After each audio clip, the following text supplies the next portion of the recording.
नमस्कार। आप देख रहे हैं ब्रेकिंग बिहार। 14 मार्च को औरंगाबाद में एक घटना घटी। इसके बाद से बिहार की राजनीति बहुत गर्म हो गई है, चूंकि वहां होली के दिन जिस प्रकार से कोमल पासवान नाम की लड़की को एक गाड़ी से कुचल दिया गया, हालांकि कहा जा रहा है कि गाड़ी से कुचल करके उसको मारा गया है और दलित समुदाय की लड़की है, और जो मारा है उसके बारे में कहा जाता है कि चिराग पासवान की पार्टी के वहां के जिलाध्यक्ष का बेटा मारा है।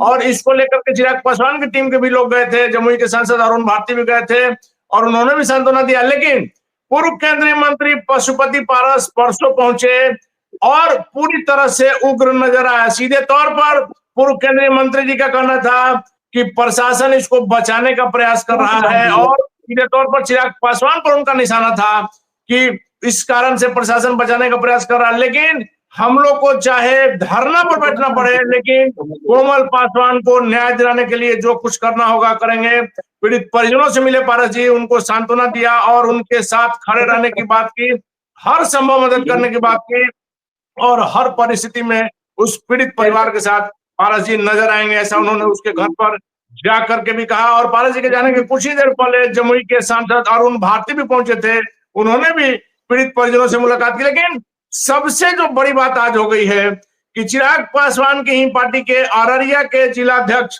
रणधीर पासवान ने इस घटना के विरोध में, जी हाँ, औरंगाबाद में जिस प्रकार से जो घटना घटी है इसके विरोध में न सिर्फ चिराग पासवान की पार्टी से इस्तीफा दे दिया है, बल्कि चिराग पासवान को दलितों का विरोधी करार दिया। हमारे साथ रणधीर पासवान जी जुड़े हुए। रणधीर पासवान जी, क्यों दिया आपने चिराग पासवान की पार्टी के जिलाध्यक्ष पद से इस्तीफा? देखिए, आज जो औरंगाबाद में जो घटना हुई, औरंगाबाद में एक दलित के बच्ची के साथ में इतनी बड़ी घटना हुई और लोक जनशक्ति पार्टी के राष्ट्रीय अध्यक्ष चिराग पासवान जी, और वो मौन धारण करके बैठा हुआ, उसकी कोई स्टेटमेंट नहीं आया। और उससे देखा कि हमारी चिराग जी का स्टेटमेंट आया है। आप पता कीजिए, उनके नेता भी मिलने के लिए गए हैं, यहाँ तक कि जमुई के सांसद अरुण भारती भी 2 दिन पहले गए। तो उसमें तो सर उसमें एक्सीडेंटल करार दिया, उसमें एक्सीडेंटल बोला कि एक्सीडेंटल मौत है ये, लेकिन ये तो एक्सीडेंटल मौत नहीं है, ये सोची समझी साजिश के तब बच्ची को मारा गया है वहां। और बच्ची को जो मारा गया, चाहे हमारी मान चलिए हम राष्ट्रीय अध्यक्ष है और हमारी पार्टी से लोग गलती करे, क्या उस गलती की सजा मिलनी चाहिए या नहीं मिलनी चाहिए? जब इतनी बड़ी तादाद दलित के लोग जो है मान के चलिए जब इसको विरोध करना स्टार्ट किया, तो माननीय ने आज 5 बजे उस आदमी को आज जो है पार्टी से तत्काल जो है उसको निलंबित किया है। जी, मनोज अभी कुमार को पार्टी से निकाल दिया गया है, तत्काल पद से उसको हटा दिया गया। जी, एक तो ये हो गया। इसके बाद हमारे राष्ट्रीय अध्यक्ष जी को देख रहे थे कि चौकीदार दफादार संघ में वो अंग्रेजों के जमाने से हमारे ब्रादर के लोग जो पासवान जाति के लोग हैं वो चौकीदार दफादार हैं, बहुत बड़ी भारी संख्या में है। पासवान जाति के लोग ही चौकीदारी करते हैं, यह तो सभी लोग जानते हैं। जी, उसमें भी आश्रितों की नौकरी सरकार ने दिया था, जिसको समाप्त करके आप जनरल कैटेगरी करके उसकी बहाली प्रक्रिया में राज्य सरकार ने लाया है, जिसको लेकर के जो इस पर भी हम जो है क्या कहते हैं घोर निंदा करते हैं सरकार की। इसमें जो हमारे बच्चे लोग जो हमारी जो पीढ़ी आएंगे ये इससे वंचित हो जाएंगे। जी, हम लोग को मतलब वही पैसा थी एक, और पैसा को भी राज्य सरकार ने आरक्षण खत्म कर दिया। बल्कि आज हमारे सेंट्रल में माननीय चिराग पासवान जी केंद्रीय मंत्री हैं और माननीय प्रधानमंत्री मजबूत स्थिति में प्रधानमंत्री 5 की 5 सीट पर जीत दर्ज की। नहीं, बहुत अच्छा वाला बात है, जीत दर्ज की, बहुत अच्छा वाला बात है। आप दलित का इतनी बड़ी चेहरा और इतनी बड़ी नेता बन के उभरे हैं, तो आपको दलित पर भी काम करनी हो। आपने दलितों को अत्याचार हो रहा है। दिन कल रंजीत पासवान को मार दिया, यूट्यूबर को गोली, आप लोग जान रहे हैं जी, औरंगाबाद को भी गोली मारा है, औरंगाबाद में मारा है, और उस पर भी कोई स्टेटमेंट नहीं आया।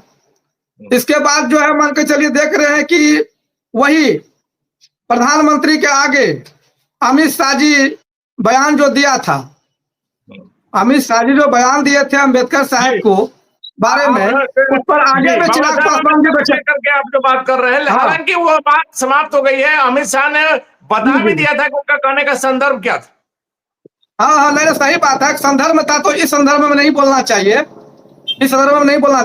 उसको तभी तत्काल हमारे माननीय राष्ट्रीय अध्यक्ष बोलना चाहिए कि इसी तरह की भाषा का प्रयोग ना करे, तो कितना अच्छा आता कि पूरा मैसेज आता पूरे दलित समाज में। लेकिन उन्होंने बाबा साहब के लिए कुछ गलत बोला ही नहीं था, तो आखिर खंडन करने की चिराग को क्या आवश्यकता थी?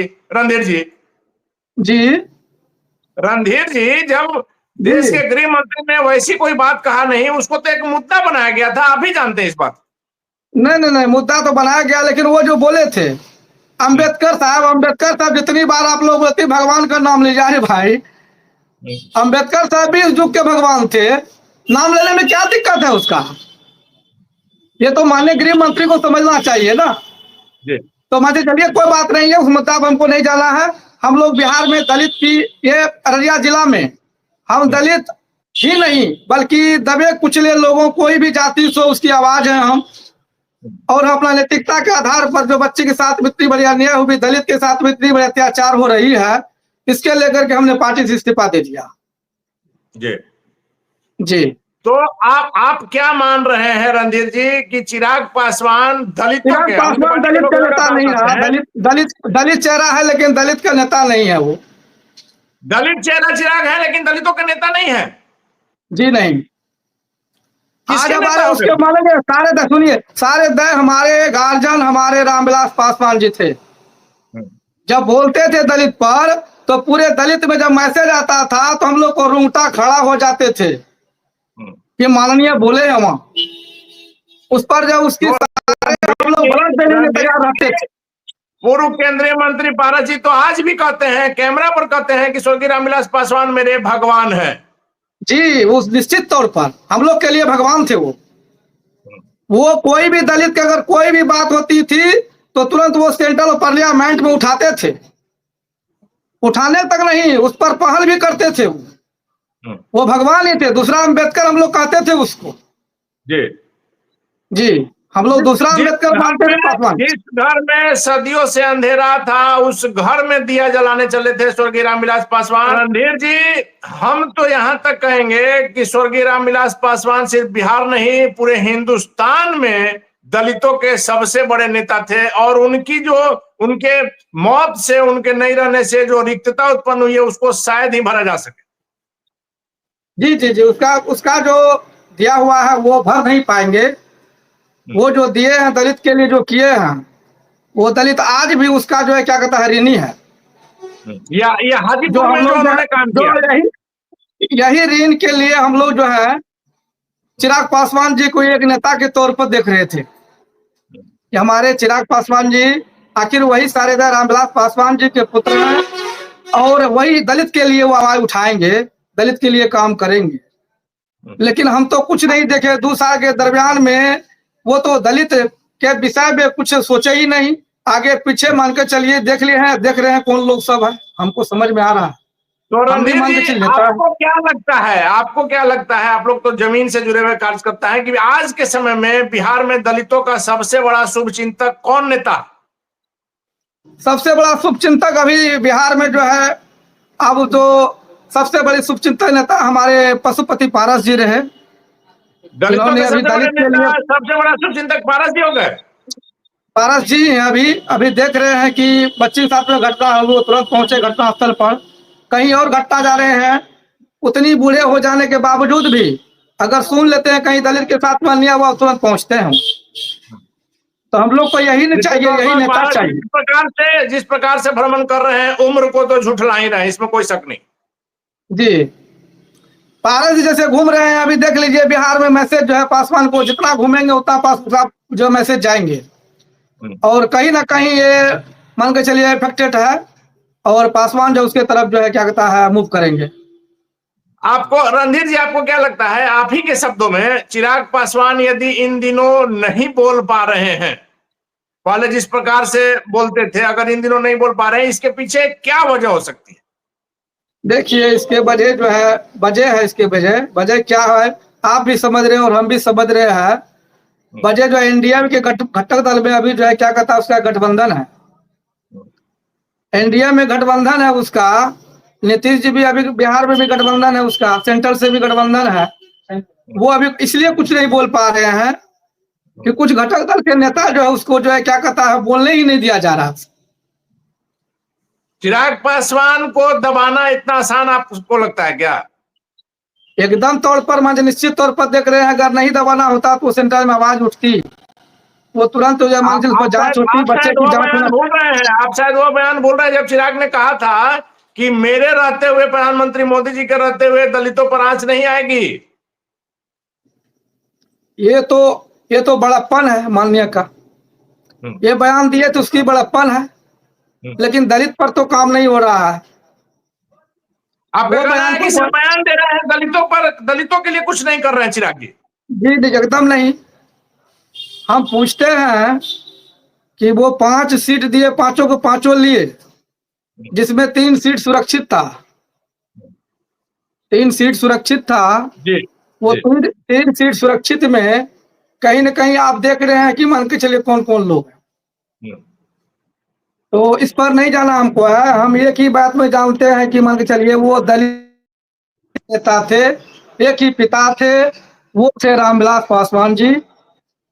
हम लोग उसको दूसरा अम्बेडकर कह करके उसको जो है क्या संबोधित करते थे, तो भगवान है हम लोग के लिए। और उसको नेता के तौर पर पूरे बिहार में, जब दलित सेना में 2002 में दलित सेना में अध्यक्ष थे, 2004-5 में, 5 के समय है, 5 में जब अध्यक्ष थे तो आए थे हमारी रानीगंज। हम लोग जो है इतनी युवा के संख्या में थे कि हम लोग जो है पूरा मैदान को भरने का काम किया, और ये मैसेज पूरे बिहार में गया कि रानीगंज लालजी हाई स्कूल के मैदान को जो है हमारे बरादर के लोगों ने भर दिया। जो मैदान नहीं भरता तो मैदान में जगह नहीं था खड़ा होने की। तो ये थे हमारे साहिदा रामविलास पासवान जी, जिन्होंने कहा, जिन्होंने सेंटर में भी आप देखे थे, जिस समय सेंटर में वो मिनिस्टर बन के गए तो उसमें प्रधानमंत्री श्रीमती इंदिरा गांधी थे। तो उसका संजय गांधी ने उससे कहा था, संजय गांधी से बताबत्ती हो गया, बोला कि आप हट जाओ, तुम्हारी माँ है प्रधानमंत्री, हमसे बात करेगी, और तुमको जहां फरियाना है, चाइना गेट, चांदनी चौक, जहां बुलाना है बुला लो, रामविलास पासवान खड़े मिलेंगे, लेकिन दलित के साथ अन्याय नहीं होने देंगे। ये पासवान जी की तो बात, उनका कहना जो है वो सूरज को दिया दिखाने के बराबर है। लेकिन आखिरी सवाल मेरा आपसे है रणधीर जी, इन बातों को लेकर के जिस प्रकार से कह रहे हैं, अभी पासवान है, चिराग पासवान बिहार में दलितों के सबसे बड़े नेता, पासवानों के सबसे बड़े शुभचिंतक और नेता माने जाते थे, हम भी यही कह रहे हैं कि माने जाते थे। वैसे में जब बिहार विधानसभा का चुनाव नजदीक है और आप ही लोग कह रहे हैं, जब उनकी पार्टी के लोग कह रहे हैं, उनकी पार्टी के जिला अध्यक्ष कह रहे हैं कि चिराग पासवान दलितों के शुभचिंतक नहीं रहे, सिर्फ दलित चेहरा रह गए हैं, दलितों के हितैषी नहीं रहे, वैसे में क्या कुछ असर होगा बिहार विधानसभा के चुनाव पर? एकदम पूरा इफेक्टेड होगा, इस बार असर ही असर होगा रानी, पूरा विधानसभा, पूरा बिहार 247 पर। जब तक आप देख लीजिए, हमारे गार्जियन जो है, मान चलिए अभी दूसरे गार्जियन हम लोग पशुपति पारस जी को मानते हैं, दूसरे गार्जियन है वो, और वो जो घूमेंगे तो समझ लीजिए कि पूरे विधानसभा में जो है क्या कहता है, आप देख लीजिएगा इसका परिणाम क्या होता। मतलब चिराग के विरुद्ध में जाएगा परिणाम, आएगा, बुरा भयावह आने वाला है परिणाम, देख लीजिए। उस समय जब चुनाव में बहुत ही जी उस समय पशुपति पारस जी हमारे माननीय थे हमारे पशुपति पारस जी, वो चुनाव में नहीं घूमे थे लोकसभा में, आप जानते हैं लोकसभा में उतनी कंसस नहीं थी। अगर लोकसभा में कंसस होती तो लोग उसको जान जाते पूरा, और इस बार विधानसभा में पूरे कंसस दिख रहे हैं। वो सब जगह प्रोग्राम कर रहे हैं, जहां जहां जा रहे हैं। देखिए लालगंज में देखिए इतनी भीड़ हुई कि मान के चलिए कि जगह नहीं था आदमी खड़ा होने की। फिर आपको 6 तारीख को रानीगंज में प्रोग्राम, फिर वहां फलना जगह प्रोग्राम था, सब जगह भीड़ हो रही है पासवान का, उसको देखने के लिए। कहीं ना कहीं तो ये मान के चलिए उसका जो है ये है।